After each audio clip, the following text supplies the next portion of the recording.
maybe he's leery because when you released your taxes, everyone made a big deal of the fact that you paid at a lower rate, a capital gains rate, dividend rate that was lower than the standard rate, all perfectly legal and fine. But even in the interest of transparency, they were all over you like, you know what. Well, and that's the good reason for getting these things out before the voters make their choice as to who our nominee will be. Because you're absolutely right. They were all over me for my taxes, became a big issue. But I put my taxes out in January of 2012. And that gave people a chance to digest it and decide whether I was going to be the nominee or not. So just how big a deal and how taxing a deal is this tax issue for the Republican Party right now, particularly as we head into Super Tuesday? I've got former Republican Oklahoma Senator Tom Coburn.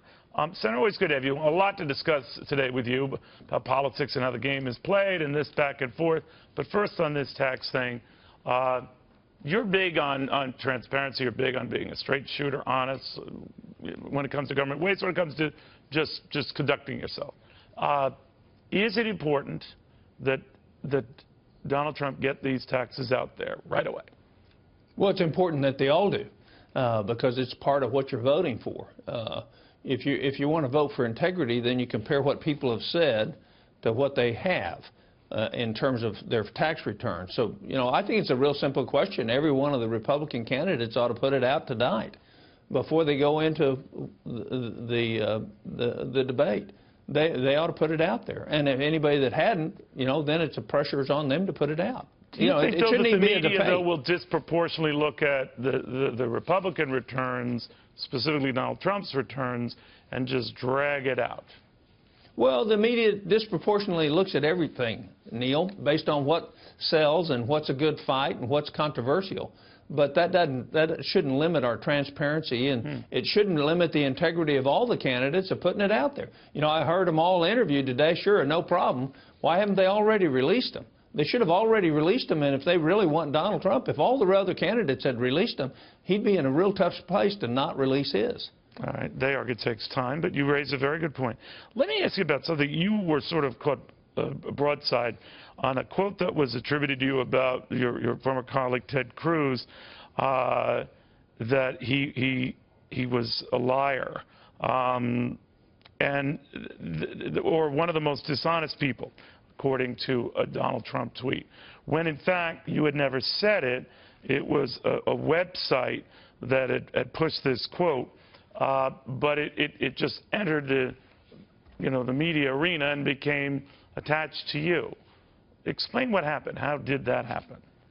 Well, they took a quote from a very progressive website, nothing that I'd ever said, and made it my words and then tweeted it out. And even after they knew it wasn't accurate, for 2 hours after that, Mr. Trump repeated it again after he knew it wasn't accurate. And so... Did you ask him to take it? Did you ask him to take it back? I haven't asked him to do anything. Okay. Integrity would say you would apologize for making a statement that you knew wasn't true. Okay, but I guess you're not a big fan of Ted Cruz. Is that fair? No, well, Ted and I had differences in the Senate, but he's a man of integrity when it comes to telling the truth. And if I thought he lied to me, I'd go talk to him in person and in private, and I wouldn't make it a public issue. But the fact that we see a lot of these things on all sides, to your point, do you see the tone getting much worse before the conventions and even November? Well, I think the tone is reflective of frustration. This country is upset with the federal government. You see it in terms of who they're supporting.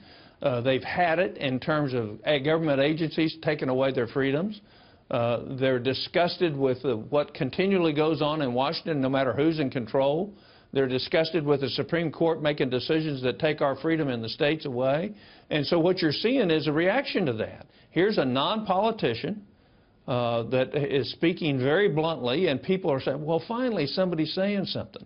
So I understand it fully. I think the danger is we may not like what we get if we vote that way, rather than actually look into what are the real answers to the real questions for Mr. But you've Trump. not committed, Has he given any? to any candidate yet, right? No, I'm not. Okay. I would say that there is one candidate that has endorsed Convention of the States, which is the only thing I think will actually solve our problems in our country, and that's Marco Rubio. Right. But I've not formally endorsed anybody. Okay. Senator, thank you. It's always a continued good help, my friend. Tom Thank you. Coburn, the former Oklahoma senator.